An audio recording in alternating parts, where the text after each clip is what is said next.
Hey, y'all. Welcome to the Black Teacher Project podcast. I'm one of your hosts, Dr. Cecelia Gillam, joined today by my fellow Black teachers and leaders, Dr. Lena Hamilton, LaTesa Brown, and Lisa Harton. This is a space created by and for Black educators where we speak truth, share stories, and stay rooted in our purpose. Every episode, we gather in conversation to reflect, resist, and reimagine what it means to teach, lead, and thrive in schools and systems that were never built for us.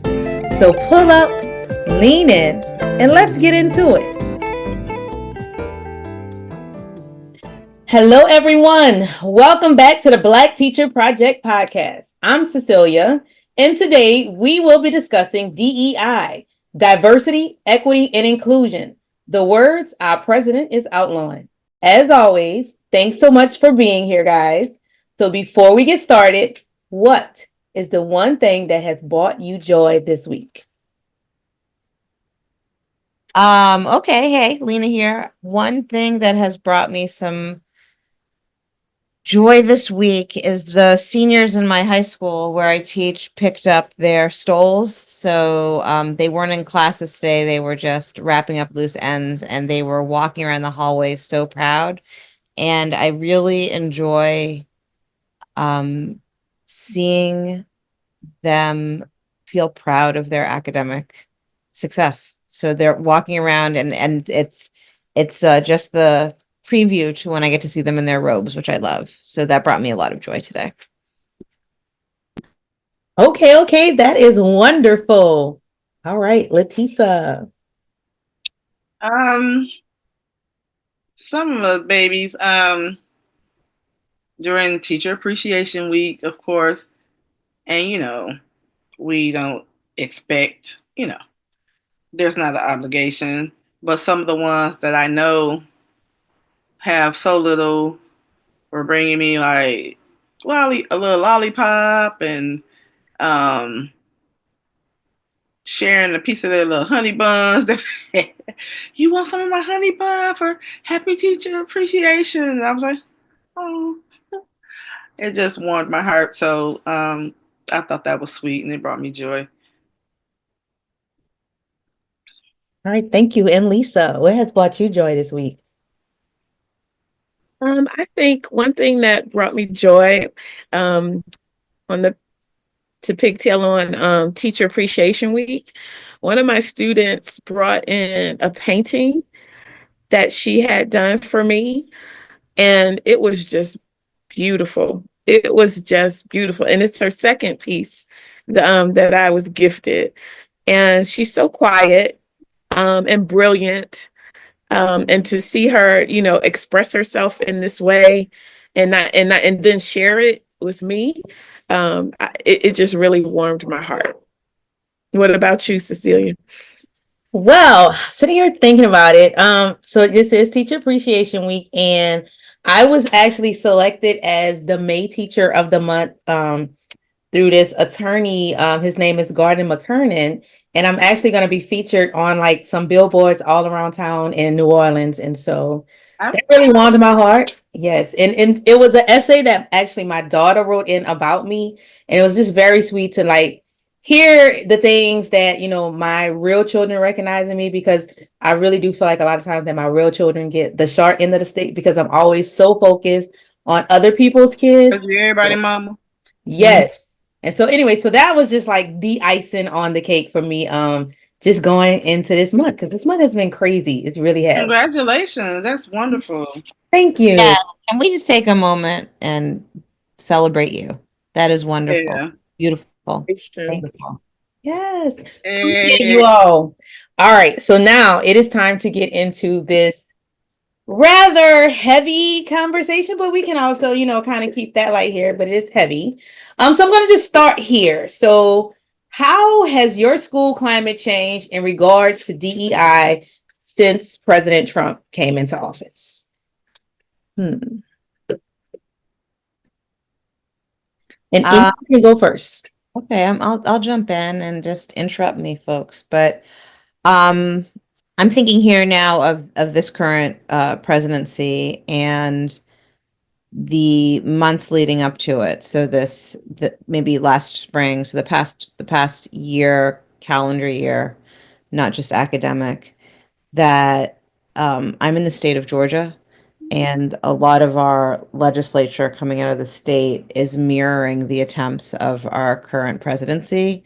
And so what I've noticed is that the teachers around me, the effect that it's had on the teachers around me is that sort of a preemptive or uh, yeah, preemptive uh, compulsory leaning to meet the supposed desires of the presidency rather than waiting for the law to change. So a chilling effect across the school.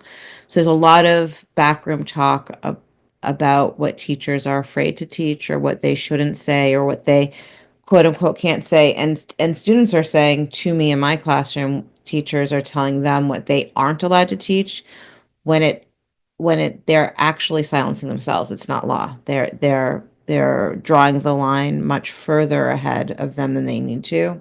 And I think that has had the greatest impact on how students are being taught um, currently this year, but also leading up to this year.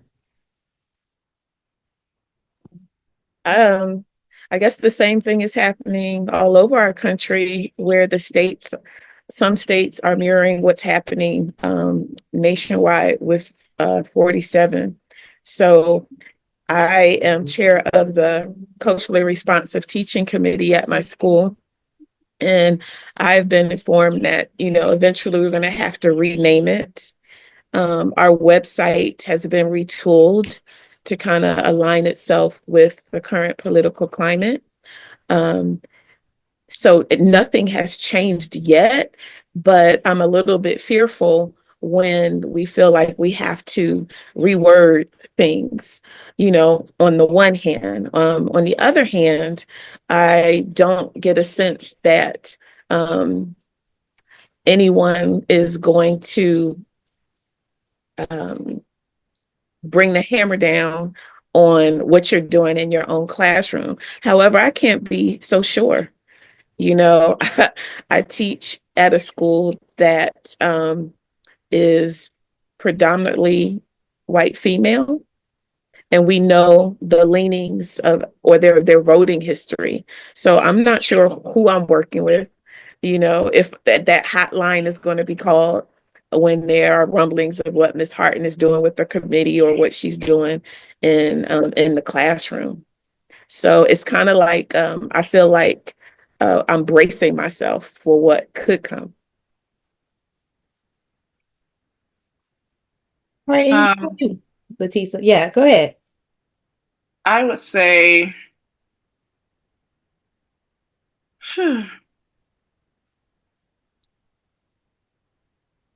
I can agree and appreciate what both Lena and Lisa said, and it's the same way for me.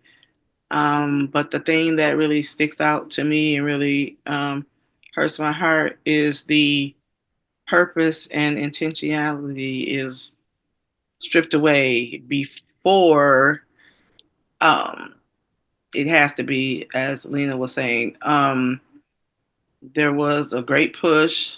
Um, this program, this resources, and making all these connections to community agencies to help the Black and Brown, the babies, and now it's just like a silence has washed over, and everybody's like side eyeing everybody, scared, and the fear has taken over, and it's hurting the babies.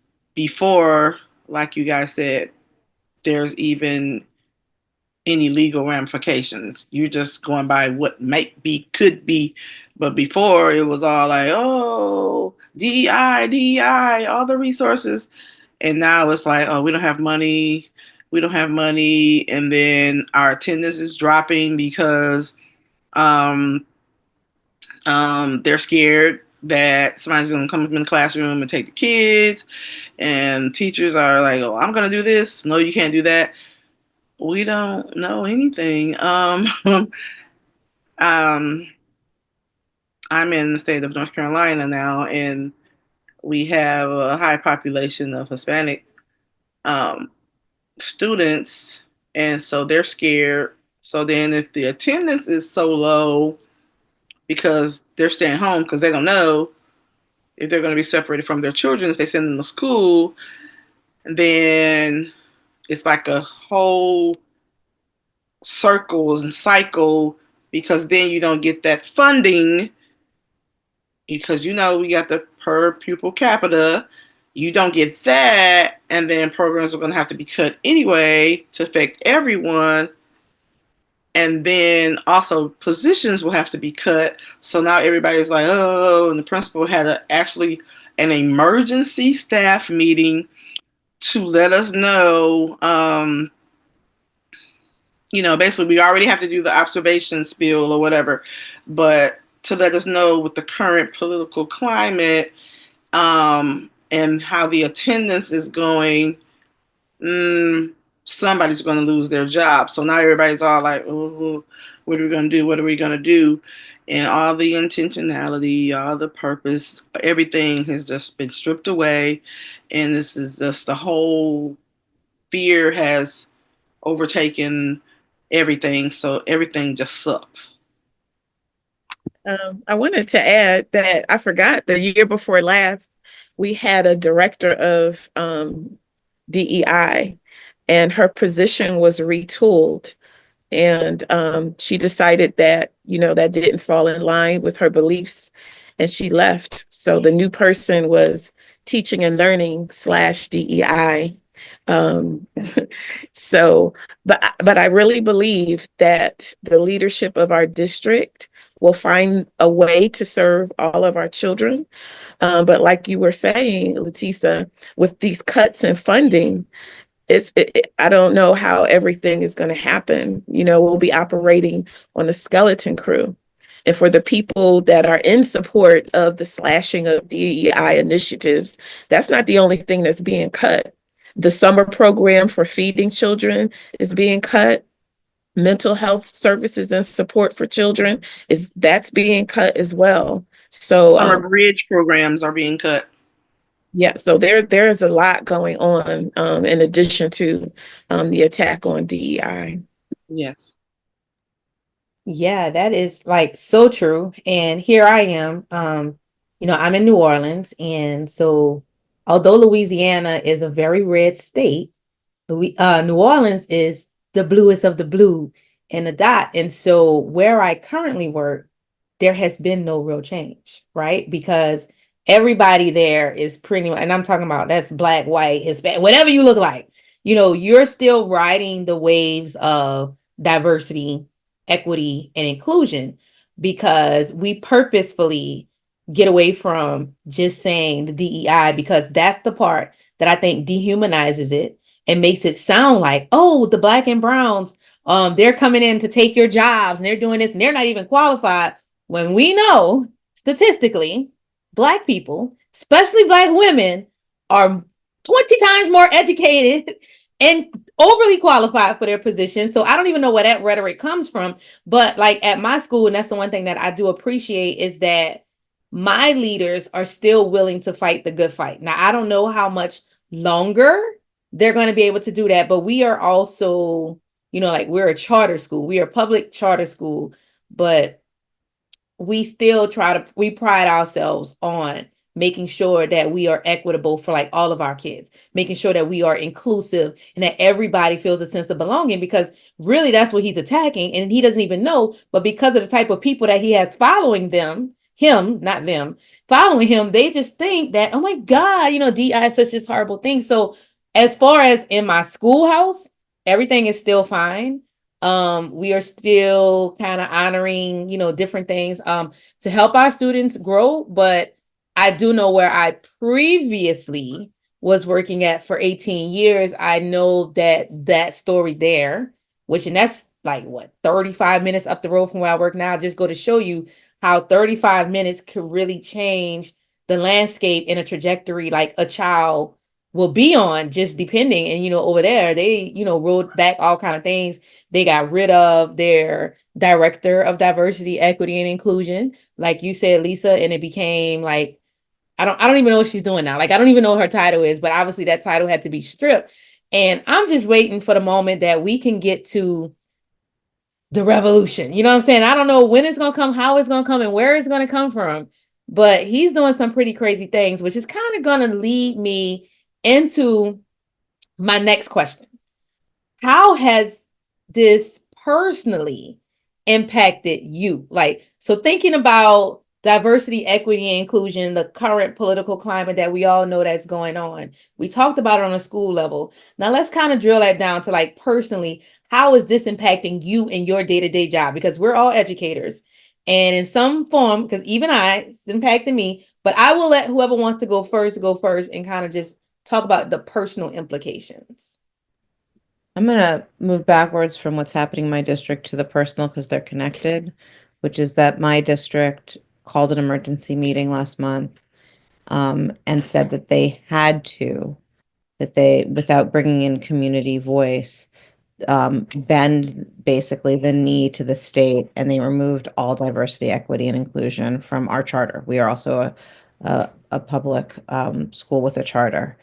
There was such an outcry from the community. There were several more emergency school board meetings. I spoke at one of them. There was such an outcry from the community that there was another emergency vote and it was put back in place. So there's this sort of shuffling. But what happened is that in between those two events, the legal counsel for the district spoke and I feel, because I was sitting and embedded in the community, so amongst the parents, got those who are homeowners. This is a very small, wealthy district, riled up. And so I was able to hear parents beginning to talk about how, is it worth risking our charter? Is it worth risking our district to pull back in the DEI initiatives? And so what I'm seeing is a fracturing within the community that has been present always, but it's deepening. The personal impact that has on me is that I feel like sometimes I say to my fellow teachers, I'm the Lorax, I speak for the trees, because they don't speak up for themselves. And I do speak up for the interests of teachers and students of the school. And because I'm speaking up at board meetings, my principal, who I thought I had a great relationship with, it's beginning to sour because I think it's uncomfortable for them to have a teacher who is speaking up publicly. And so I feel that what I was once applauded for doing because our district applauded these behaviors, I am now seen as a difficulty. So it is becoming difficult to just be who I am within the building because I'm getting overt critique from, so like, you are antagonistic, that language, but also just sort of the subtext is not as welcoming, not as friendly. And it's an uncomfortable place to be in. I don't know that I can behave in any other way. This is how we ought to behave as educators, but it's uncomfortable. I've been fortunate to watch the new leadership come in, and although titles have been changed and websites have been retooled, I still get the feeling that the needs of our children will be met in whatever way we can figure out how to do it. Personally, I had this summer planned on a trip to Bahia to do some sort of educational / cultural exchange with educators there, but that funding had been pulled. You know, in addition to things we do in our schools, we're kind of connected with things outside of our school. So that was through a local university who no longer has that funding. And a lot of the people that I partner with for projects to bring the universities into the classroom, a lot of them are unsure whether or not they'll have their jobs come fall. So the people in my circle who I work with, who I admire, who push me to challenge myself and whether or not I'm meeting the needs of the kids in my classroom, their lives have been kind of shaken with the current legislation and the things that are going on right now.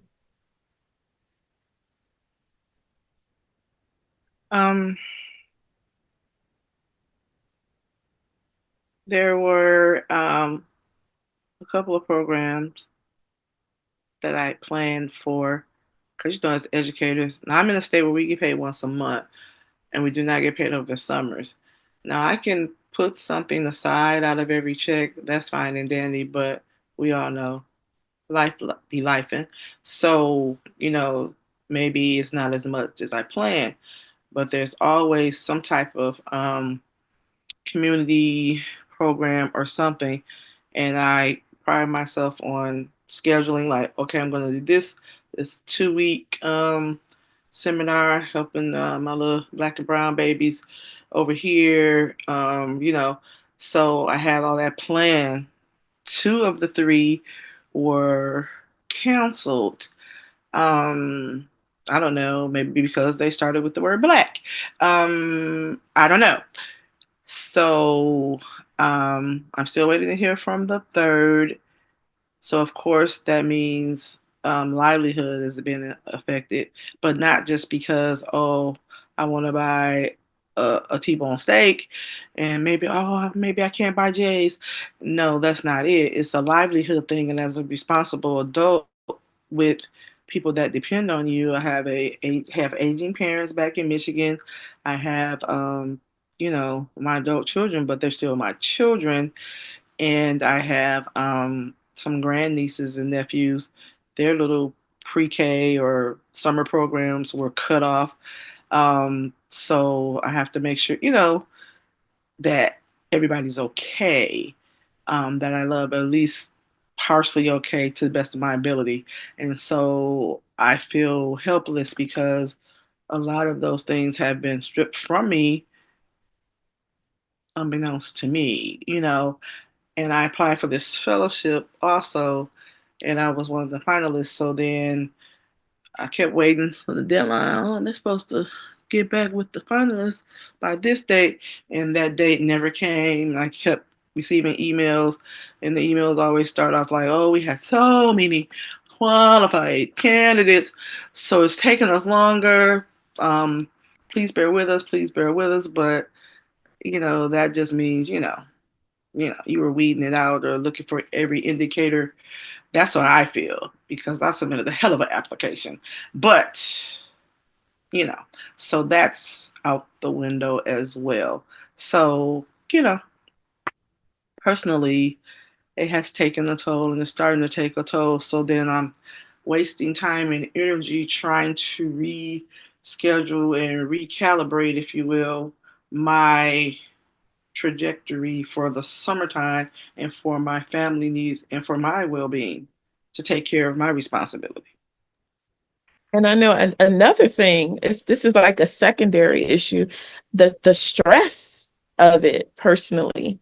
Yes. Where like I'm on the show right now and I'm like, okay, how can I word this so that um I don't jeopardize anything that we're trying to make happen, at my local site.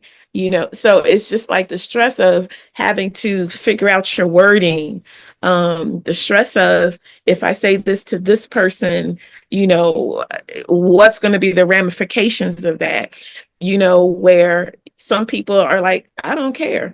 But others are like, I have to strategize to make sure it happens. Because, we can't afford to lose funding unnecessarily. So, you have to walk that tightrope with what do I say? What do I not say? What do I do?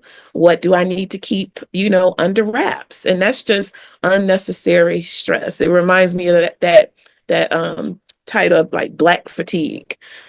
Yes. Yes. Yeah, that is very real and very true. So kind of as y'all were sitting here, talking about this, I had a couple epiphanies. So first, I'm going to, I guess I'm gonna give this scenario before I go into how this personally impacted me, because like I tell people, that man got in office January 20th. January 21st, Cecelia was already feeling the ramifications of what he did.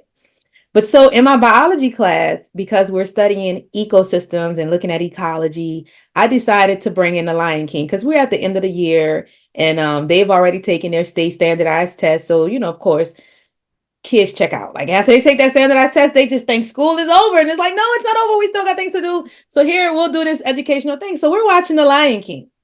And I'm watching the scene where Scar, has done killed Mufasa, and he comes in and he telling the lionesses and hyenas, today is the day, it's a dawning of a new era where lions and hyenas come together. And I'm like, this is America right now. And Trump is Scar, and he's taking over the Pride Land. And we all know how that story goes. Scar thought that because he inherited this great thing and he thought everything was going to continue to be great. I was like, that's Trump. He thought that he's going to inherit this and he's going to come in here and make all these changes where all these, we supposed to just come together and we're going to follow la la la. Meanwhile, he's tearing it apart. And so I'm like, can we please get to our Simba? Because hope has got to come. Because I don't know how much longer I can be in the Pride Land because I don't have pride no more in these lands. But anyway, so I just thought about that, and my students are looking at me, they're like, Dr. G, you're right. I'm like, y'all. I'm sorry, but Scar had some style and a little like swag about him. So I mean, but he was a manipulator. If you think about it, he was maniacal. He was maniacal because he had Simba thinking it was his fault Mufasa died, until he came and revealed, like, kill. And that's when, but I'm like, this is what we're living in. This is the world. But so how it has personally impacted me. So I feel everything that you all have said. So I was selected to be a MTIP, which stands for Master Teacher of Invention and Intellectual Property Program. So that was through the United States Department of Trademarks. And we were going to have our first meeting, like, I think it was February 9th, 17th. It was somewhere like that. Literally, we were working on our work. January 21st, we get this email, halt all work. Halt all work. So we all like, wait, what? So we thinking, all right, this is going to be a temporary pause. Next week come in and nope, sorry, the program has been cut. He took the funding. And so I went and I told my people, but at this point, it's still fresh. So nobody really feeling this when I'm telling them like, yo, it's real. Like I done just lost out on this $10,000 thing that I was going to be doing. I was excited. We was happy. No, Trump sent his people down there and it's like, oh, those teachers don't need to do that. Like, why do kids need to learn about that? So okay, I was like, all right. Had to go back to the drawing board. I'm in a competition. It's called CIA Mission Impossible, where they were going to pay $30,000 to a school for STEM, like a makerspace. And literally, I don't know if I was going to win this or not. All I know is I got an email that said, sorry, we can't move any further. That's it. This competition is gone. So I'm like, seriously? This is $30,000 that would have equipped and got these kids. So first and foremost, you took away something that kids could have used to learn. Why don't you want these kids to become inventors? Like we said, we want these kids to become globally competitive in STEM, but you're cutting the funding. Then you cut the funding to give them supplies so that they could ideate, iterate, and do the engineering design process, so that went away. Then we start talking about like these programs that we as teachers do over the summer where most of us, because I'm a PD junkie. I don't know why I'm like this. I love professional development. I've come to like terms with that because people are like, why you do? Because it's fun to me. God dog, it is fun. I love it. I meet great people and I learn. And so all of these things have been cut because, as you said, as educators, we do this because we love it, not because we want to become millionaires. Because we know there's no $1 million waiting at the end. Even when we retire, there's no $1 million waiting on us as we collecting past gold. We're not getting that. And so he's been cutting that. And so that makes me think about like NEH. I have done so many NEH programs. And actually, this is the first summer. And it was just a fluke that I didn't do it because it was just so many other things that I had to do. I was like, all right, I'm not going to write for that. But I, to this day, still talk to so many people. Like I did Gullah Island, those people in Savannah, Georgia, like that cohort of people I still talk to. That was 7 years ago. I've went to Atlanta and learned about like just the different, like I got to meet the person who was Coretta Scott's King, like right hand person, and he had personal accounts and met with civil rights leaders that just I could take that back to my kids. And I know, Lena, you were scheduled to be, what were you doing with them when you got cut? I was supposed to be teaching next summer, not this summer, so 2026 at Agnes Scott with NEH. I was funded through that to be teaching a program on digital literacies using Shakespeare. And one of the things that I was thinking about from earlier in the conversation, what LaTesa was speaking about and Lisa, is there all of these issues with DEI and the funding that's, and also with you, Cecelia, all the funding that's pulled from us as professional Black women, as professional Black educators, we are also holding up our communities. There are so many people who are reliant on us. So it's our income is not just our income. What we do with our jobs is keep our communities going. Every time something's cut from us, that shuffling that LaTesa was talking about is intense, and that also increases the stress. So I know that the schedule that I had for teaching this course, the summer of 2026 was going to be a semester of my portion to help my daughter go to college. So that it's real because we're not going to make more as teachers. So we're always trying to figure out, but also I like to keep learning and I bring into the classroom what I learned. And was about to have the opportunity to teach classroom teachers what I had learned when I went through the program. So it's very disappointing. Professional development and good professional development that's done through the universities and through these institutions is one of the only ways that many of us as educators can get further education that's meaningful to the moment that we live within and and helps us meet our students' needs. I don't know what we're going to do as these are being cut. And one of the only ways that we could continue to engage in it were the stipends, because we can't take time out to just go to school. Like I can't go to school, pay to go to school, and not have a stipend. We have to be working all the time. So it's very scary and it's disappointing. I mean, I just feel like at this point, when you start to see, okay, all right, you did this to STEM. Now you coming after PBS. Like, what do you have against PBS? And it seems like now people are really, okay, starting to say, wait a minute. Like I said, when it was just the STEM stuff, it was like, no, we don't need that, which they don't understand that we do need that. But when you start looking at the things that he's actually cutting now, it really is attack on education. And he came in as a disguise under DEI, diversity, equity, and inclusion.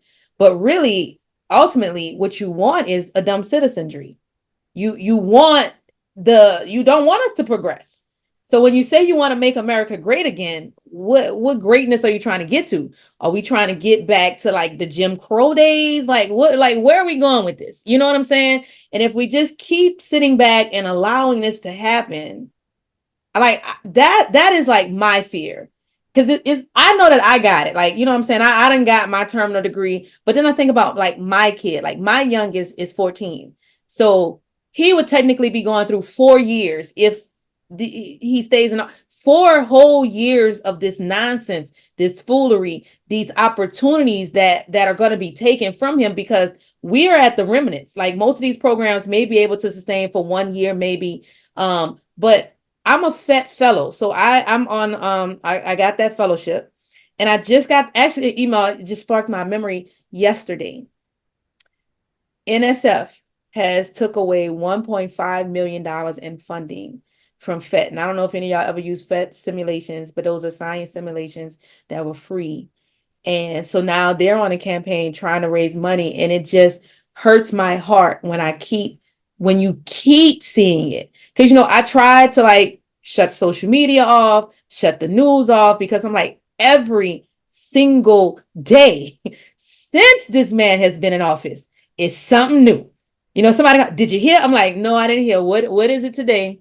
What thing is he doing today? And it's really just getting to the point where it's like, we have to figure this out and try to find a way. That's why I'm glad that we do have BTP. And they're still going strong. Their mission is still their mission, and we just need like all of the orgs to be able to come together and strengthen. I'm also a part of Beyond 100K.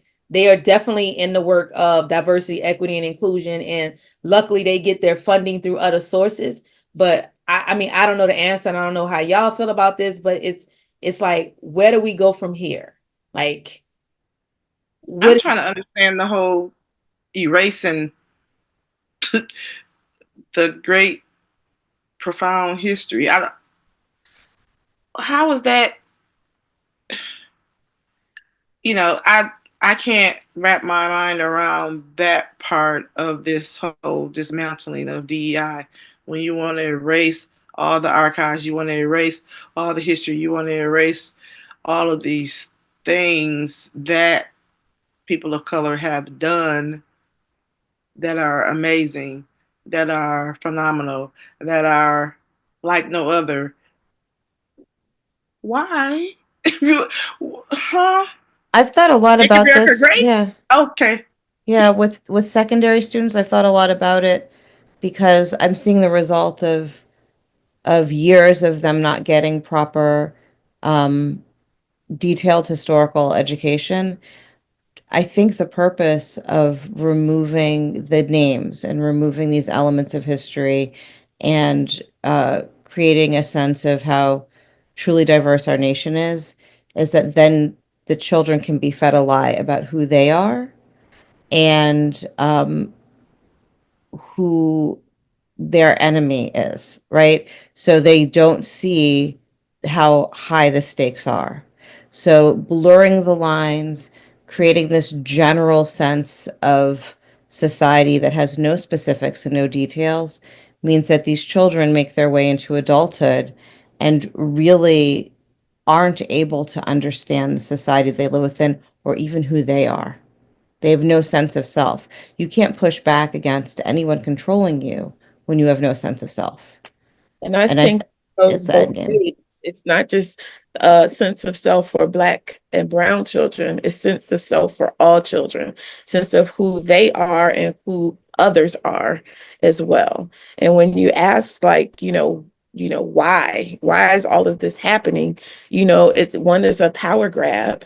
It's a way for that top percent to maintain, their position. But I think it's also a way to distract and exhaust everyone. I was listening to a podcast on my walk today, and it was everything I needed. It's at the homecoming with Dr. Tima Bryant. And she says, like, when you're dealing with this political stress, you have to acknowledge it, acknowledge what is happening and how you're feeling about it. And then you have to be really intentional about safe spaces so that you can express and so that you can strategize with people of like mind. And this is what the Black Teacher Project does, right? It provides that safe space, and not just a safe space, but a safe space to have some agency to figure out where we're going to go from here. And then I'm just copying all from what she said today, Dr. Bryant. She says you have to be thoughtful about your level of exposure. One of us mentioned is on in the morning, people calling me, telling me about what he did now. Hey, sometimes you got to cut that stuff off to save yourself and save your energy so you can put it where it needs to be. And then she says, stay engaged. Yes, take a break from it, but you have to stay engaged, because I know some of our tendency is to get outraged, and some people have the tendency to go numb. For me, I go numb when I'm overwhelmed, but she encourages us to stay engaged. And I think when we have community like this, we're more likely to stay engaged and not go numb, not turn it off, not be outraged to the point of self-destruction. I agree. All right. Well, I mean, and I know that we can't solve this overnight, but again, if we just start this conversation that may spark, like how you said, you listen to a podcast, and if somebody's listening to our podcast and then they get to thinking, and that's just the thing right there. We just all have to start collectively just finding ways. And like you said, the thing is to stay engaged, because I had to catch myself, because I at one point had said, look, I don't even care no more. Like, I'm done. I'm just gonna, try to get through these 4 years. That's what we all saying. But I'm like, no, we have to do more than survive. And I think that goes with the Dr. Bettina Love piece. I believe that's her book, right? We want to do more than survive, which is She true. said that in her new book too. The Punished for Dreaming. Is that what it's called? Mhm. I definitely have, like, that is my Yes. Yes. favorite book. I tell Yes. everybody who is in this work that you really need to read this book. I keep this book. I just got a copy of it at an unconference. Like you said, I love PD. Just went to a conference, and she was one of the speakers. She was speaking over the Zoom, but we got a copy of her book at the end of the session. So she said that these are things that you don't love. We don't love. We care for them, but you don't love them. There were some things, but love if you don't tell them the truth, and then if you don't um, raise the bar for them or have high expectations of them.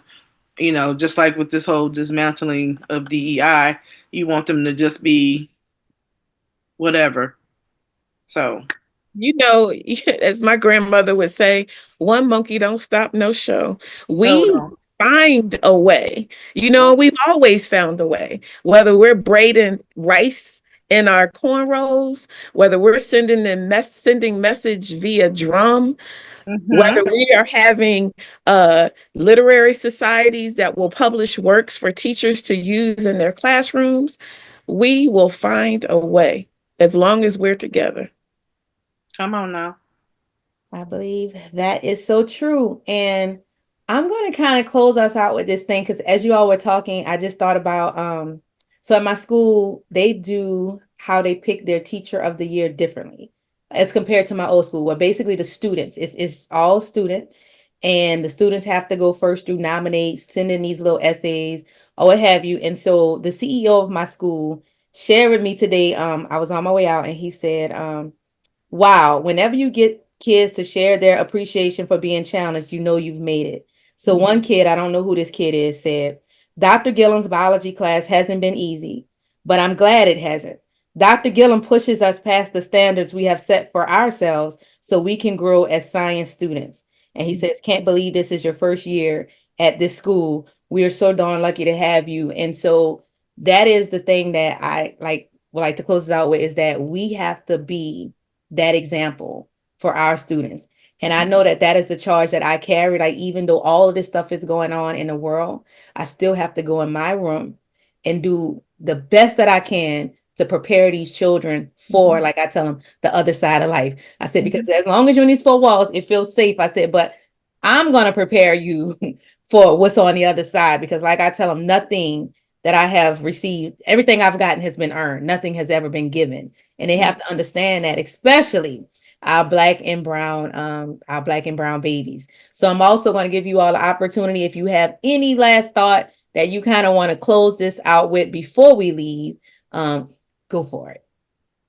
One thing I wanted to say is I've learned that I'm going to close my door and do what I need to do. However, I'm learning with my recent experiences that I need to bring another teacher along with me on this journey. So that's my charge. In addition to doing what I need to do for my students in my classroom, I need to make sure that I'm pulling another teacher in. Yeah, I believe that what I say what's on my heart connects to what you both have said, which is the tradition of teaching as a Black educator is a strength and a tool to dismantle tyranny. And so what I would bring is the pedagogies of fugitivity that we bring with us. We will teach our children to be prepared for what's on the other side in more than just the academic realm. Yeah. Any last word, LaTesa? I just want to, like you all stated, teach and reach as many of our babies as I can. I just want them to know the stock they're made of. Mm. And I feel like if I can get them to understand that, then maybe they will understand some of the whys. Because I know you can say, oh, they don't have to understand the why, but some of them do. They learn about themselves through the way the world treats them. So they're wondering and they personalize that. Mm. So for some of those, they need to know they are their ancestors' dreams. Mm. They need to know that. And I want to take it back to like the slave cause. Like Lisa was saying, we always make a way. We do. Mm. And thank you for reminding me of that, because we can make up a song and they just thinking, oh, they out there singing some old spirituals. What? Nah, boo. Nah, boo. We speaking in code. So, Mhm. just have that mentality. Mhm. Because the revolution will also be televised. All right. Amen. Amen. Well, as always, it is a great time to be in company and fellowship with you all. So Yes. until next time, thank you, and you all have a great rest of your day. Thank you for joining us on the Black Teacher Project podcast. We hope today's conversation fed your spirit, affirmed your journey, and reminded you that you are not alone. Stay in the loop with the Black Teacher Project for resources, gatherings, and ways to build alongside others who are committed to creating communities of liberated learning for all students. You can find us at www.blackteacherproject.org and follow us on Instagram, YouTube, LinkedIn, Facebook, and Threads at Black Teacher Project. Until next time, take care of yourself and your people.